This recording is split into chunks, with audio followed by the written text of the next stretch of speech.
two, 1, 2, 3, 4. Say what again? Probably a suit.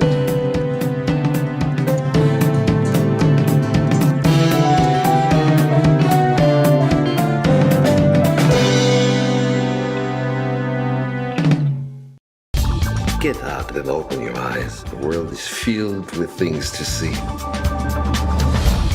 You may find yourself in another part of the world, and you may find yourself behind the wheel of a large automobile, and you may find yourself in a beautiful house with a beautiful wife, and you may say to yourself, my God, what have I done? Downsizing is written and directed by Alexander Payne and also co-written by Jim Taylor, and it stars Matt Damon, Kristen Wiig and Christoph Waltz. It tells the story of a couple, Audrey and Paul Safranek, or Safranek, depending on what their name is actually in the movie. And it tells the story of a struggling couple, and they make the decision to downsize, hence the really clever title of the film. And it's an irreversible procedure where they shrink their bodies down to 5 inches and live like millionaires. Now, I'm not going to give away any more of the plot, unlike a second trailer did prior to this movie's release that spoiled a major plot point. Hollywood, stop spoiling movies. Yeah, couldn't agree more. This is a movie that, if not for its trailer, was probably pretty solid. But with that second trailer, the problem is that the first trailer interests you enough in the concept to get you into the movie. Quirky concept, man, it's great. Yeah, exactly. Yeah. Why do they need a second trailer? I'm not sure. Why they need to have a plot point that is fairly significant and takes about an hour to get into in the movie is the most ridiculous thing ever. And I was thinking, like, coming out of this film, I was thinking to myself, would I have enjoyed it more if I hadn't have seen that second trailer? And I honestly can't say that I would have. That plot point would have been a really cool reveal in the film, but it doesn't really go anywhere after that. Yeah, no, exactly. Yeah, the talented cast here just really have nothing to do. Well, yeah, I mean, Matt Damon, usually very likable, I think. Yeah. Kind of really just coasting through this. He wasn't quite his likable self. Christoph Waltz is one of the great actors, particularly a supporting actor, and he's a supporting actor in this film. Yeah. He's always engaging. We know what Waltz is going to deliver. Yeah. The film just comes to life when he's on screen. Yeah. You know, that introduction of his character. Yeah. You know, in the shot, I'm like, oh, okay, something's finally happening in this film. And then the film stalls while he's not on screen for me. BTW, like, it's taken about an hour and 10 minutes to get to the point that he's introduced into the movie. So, yeah, man. Like, before that, it is a slog. He comes into it. He does shine a light on the movie. Yeah. And so does Hong Chow. She's a Thai actress who plays a Vietnamese woman in this film. Yeah. She, at first I was a bit taken aback by her performance. That was me throughout the whole film. Right. From that reaction. You never dug her? No. I just found her annoying. Yeah, right. Really annoying, yeah. I think she's deliberately that. Yeah, that's the character. Yeah, but there is... In her, I actually quite liked her performance, probably the most out of all the actors in the film. Very blunt, very to the point, and very funny at times, I thought. But there is a point where you sort of sit there and go, well, she's on the edge of tears occasionally. And this actress, I thought actually did a really good job. Hong Chow, her name is. Yeah. She did a really good job. Yeah. The fact that it's a dramedy. Yeah. Okay, so, you know, you've got the drama elements, you've got the comedic elements there. And it sits right in the middle here. The drama stuff is not heavy enough. You know, all these really cool concepts. I mean, downsizing alone, you know, there was so much opportunity for this film to explore these great avenues, which it doesn't. Yeah. You know, and then the comedic elements, like for you, I think you mentioned Hong Chow's, you know, performance was funny for you, but for me, I just felt there wasn't enough comedic moments in this film for that element to work either. So you've just got this film that just kind of minders around for the, you know, the runtime. It's so unlike Alexander Payne. Yeah. Particularly as a writer. Yeah, like, I mean, he's done some great work. Election, Sideways, Nebraska. About Schmidt.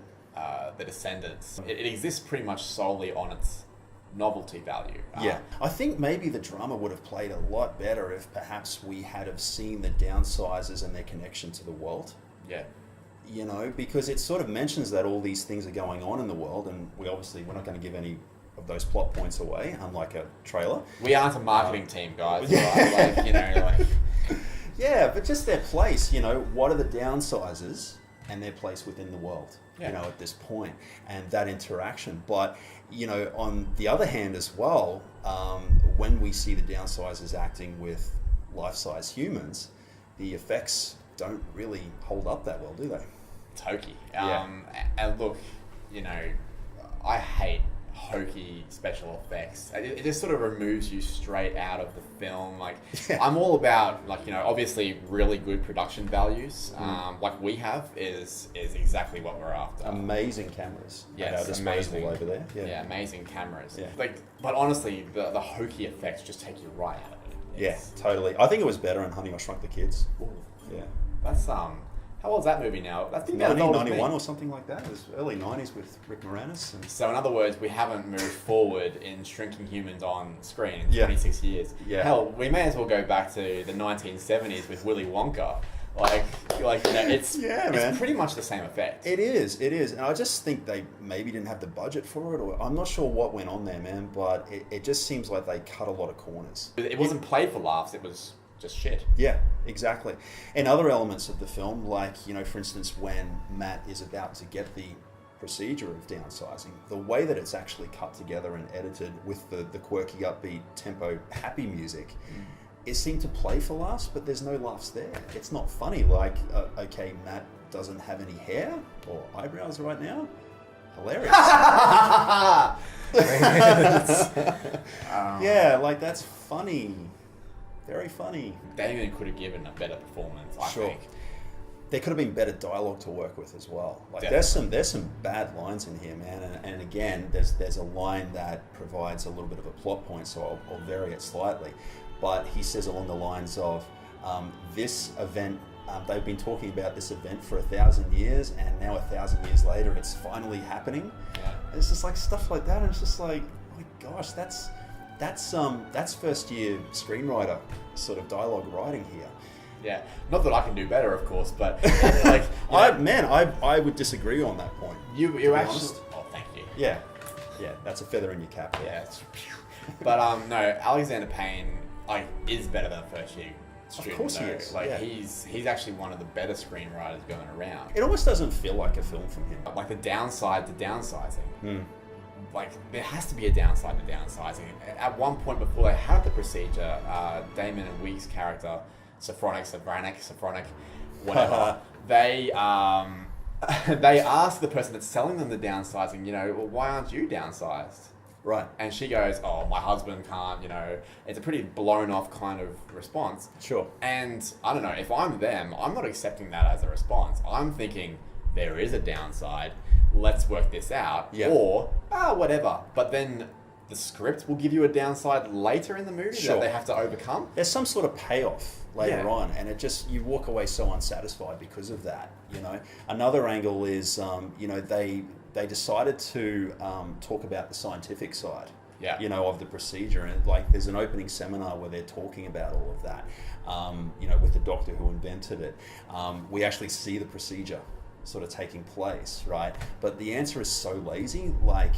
There's a shot of the big needle. Do you remember that? And it says Downsizing Solution is the name of it. It's like you guys couldn't come up with something scientific there. It's just like downsizing syrup. That would have been better. I would have bought that, man. It's just it blows things off, doesn't it? I mean, if you're going to do science, do it well. Right. If you're going to do drama, do it well. If you're going to do comedy, do it well. If you're going to introduce a political discussion about should downsizing people have the same voting rights as big people, pay the same amount of taxes, more or less. Why is it that $150,000 equals $12 million once you downsize? Why do all these things happen? It's actually a bit more of an interesting discussion. He introduces it and then does nothing with it. It's just the most frustrating thing. Absolutely, and I think we've as you mentioned earlier, Alexander Payne is a very talented writer and director, and we just expect more from him. If you're going to introduce these sort of things, at least close them off. Exactly, follow those threads through to the end. Yeah, absolutely. For my audience of pure cinema, what'd they say? They were not forgiving. It actually ended up on the not hot scale. It got 49% hot, which is of course 51% not. So this is a lot of people that are just not engaging with this material. Yeah. They're probably very disappointed about it, like we are. Yeah. And to be honest, 49% probably seems harsh when you think the Justice League got 53%. Yeah, I can't work your audience out, man. I think this is one of those films, it's definitely not worth spending a ticket to at the cinema. If it comes out on Netflix, you know, have a scroll through, maybe watch half of it, go and do something else, you know. Watch the second half of it. Watch the second half of it. It's slightly better because the film finally gets into some sort of narrative gear for us to connect with. But it's really disappointing, man. Maybe big fans of Matt Damon, perhaps. Even then, it's not the Matt Damon that I've grown to like. Sure. Yeah. Look, man, I'm going to go 2.5. Look, I wanted it to be a 3 or 3.5 star movie, and I've landed on 2.5 as well. Yeah. I'm sorry, Paul, I need a yes or no? Yes. Yes. And do you understand that there exists an approximately 1 in 225,000 chance that the procedure could result in injury, permanent disability, or death?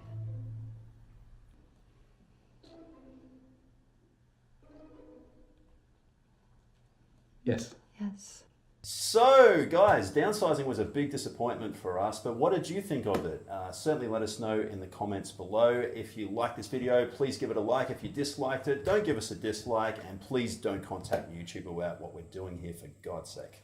But hey, thanks for the view anyway. We really appreciate it. Yeah, man. If you haven't seen Downsizing, make sure you go see it at your local cinema. Until then, click subscribe to get in focus.